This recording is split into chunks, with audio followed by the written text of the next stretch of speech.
اسرائیل بنے گا حدیث میں خبریں، یہ سارے مسلمان ممالک تمہارے ہاتھ سے نکل جائیں گے مسلمانوں، یہ عراق اور اردن اور یہ اور وہ، یہاں تک کہ ترکی، سعودی عرب کا بھی شمالی حصہ نکل جائے گا۔ البتہ مدینے کا جو ان کا پروگرام ہے اس کو اللہ نہیں پورا ہونے دے گا، مدینے میں داخلے کی ان کو اجازت نہیں ملے گی۔ بہرحال یہ سارا کچھ ہونے والا ہے۔ وہ وقت بھی آنے والا ہے کہ حضور کی ایک حدیث کے مطابق ایک شخص کے 1000 بیٹے ہوں گے تو 999 ختم ہو جائیں گے، ایک بچے گا۔ یہ وقت بھی آنے والا ہے کہ حضور فرماتے ہیں اتنی بڑی جنگ ہوگی، اتنی خوریزی ہوگی کہ پوری زمین اٹ جائے گی لاشوں سے۔ تو پرندہ جو ہے کوئی، ایک تو پرندے ہوتے ہیں کہ جو مردار خور ہے، گدھ ہے، وہ تو بڑی خوشی سے اتریں گے، تناول فرمائیں گے لاشوں کو۔ اسی طریقے سے کوے ہیں، چیلے ہیں، لیکن جو نفاست پسند پرندے ہیں وہ لاش کے اوپر اترنا نہیں چاہتے۔ تو ایک پرندہ اڑتا چلا جائے گا، اسے کہیں زمین پر اترنے کی جگہ نہیں ملے گی، لاشیں ہی لاشیں ہوں گی، یہاں تک کہ وہ تھک ہار کر اس کی جو ہے پر جواب دے جائیں گے، گرے گا تو لاش پر گرے گا۔ یہ وقت آنے والا، اور یہ یہودیوں کے ہاتھوں، یا یہودیوں کے جو سپورٹرز ہیں اس وقت، جو ان کے ہاتھ میں آلہ کار ہیں، ان کے ہاتھوں آنا ہے۔ میرے نزدیک اس کام کے لیے اس ملعون قوم کو، کہ جو حضرت عیسیٰ کے زمانے سے ملعون ہو چکی ہے، اس کو باقی رکھا گیا ہے، اسے یہ موقع دیا گیا ہے، اس نے اسرائیل بنا لیا ہے۔ تقریباً 2000 سال کے بعد وہ دوبارہ آ کر آباد ہوئے اس سرزمین میں جہاں سے نکال دیے گئے تھے 70 عیسوی کے اندر۔ یہ سارا کچھ کیوں ہو رہا ہے؟ ان کا یہ استثناء کیوں کیا گیا؟ یہ بڑی تلخ بات ہے، یہ یاد کر لیجیے۔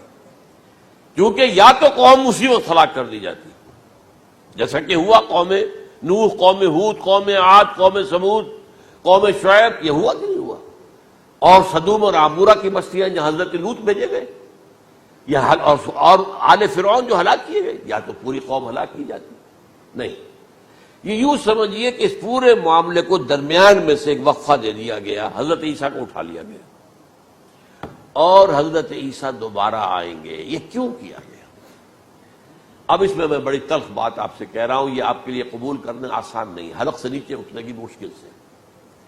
اس قوم کو زندہ رکھا گیا ہے جو ملعون اور مغضوب علیہم قوم ہے۔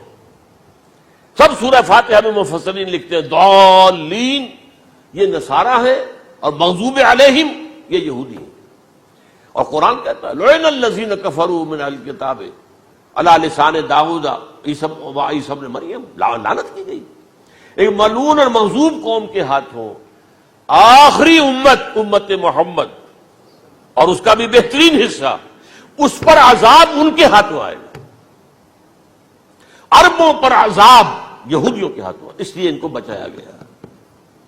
یہ میں نے کئی دفعہ واقعہ سنایا، مولانا اسلائی صاحب بتایا کرتے تھے، کیونکہ وہ راجپوت تھے، یو پی کے راجپوت، مشرقی حصے کے، کہ ہمارے ہاں کوئی نوجوان اگر کوئی بڑی گری ہوئی حرکت کرتا تھا تو اس کے سر پر چمار کے ذریعے، چمار کے ہاتھوں جوتا لگوایا جاتا تھا۔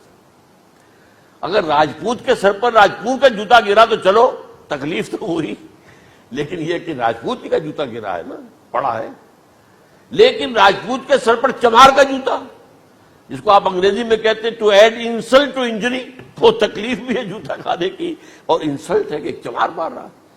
یہ امت سب سے خیر امت ہے، کنتم خیر امت اخرجت للناس۔ اس کے لیے عذاب بھی بدترین آئے گا، اور کن پر آئے گا؟ اس امت کا جو اصل نیوکلیس ہے، عرب، جس کے بارے میں حضور کی حدیث موجود ہے ویل للعرب، عرب کے لیے بہت بڑی ہلاکت ہے۔ اور آج ہماری نظر میں آ رہا ہے وہ ملعون اور مغضوب علیہم قوم، ان کے سینے کے اندر خنجر کی طرح بھونکی گئی ہے، اور 30 کروڑ کے قریب عرب بے حمیتی، بے غیرتی، بزدلی، کمزوری، ذلت، مسکرت کی مثال بنے ہوئے۔ کوئی بول سکتا ہے اس اسرائیل کے خلاف؟ کو بول سکتا ہے؟ 30-35 لاکھ آدمی ہے اسرائیل کے اندر یہودی، اس سے زیادہ تو امریکہ میں 50 لاکھ کے قریب، کل 1.25 کروڑ آدمی ہے یہ یہودی پوری دنیا کے اندر۔ لیکن دیکھیے جو چاہتا کرتا ہے، جب چاہا اس نے عراق کے ایٹمک انسٹالیشن کو تباہ کر دیا، اور سعودی عرب کی فضا میں اس کو فیول کیا ہے انہوں نے، دوبارہ ریفیولنگ جو ہوئی ہے ان کے جہازوں کی، وہ سعودی عرب کی فضا میں ہوئی۔ اللہ تعالیٰ نے یہ کوڑا ان مسلمانوں کے لیے رکھا ہوا ہے کہ جن کے رتبے ہیں سوا، ان کی سوا مشکل ہے۔ جتنا اونچا مقام اللہ نے دیا عربوں کو، ان میں حضور کو اٹھایا، ان کی زبان میں اپنا آخری کلام نازل کیا، تو ان کی ذمہ داری بھی بہت ہے۔ جن کے رتبے ہیں سوا، ان کی سوا مشکل ہے۔ یہ ہے میرے نزدیک واللہ اعلم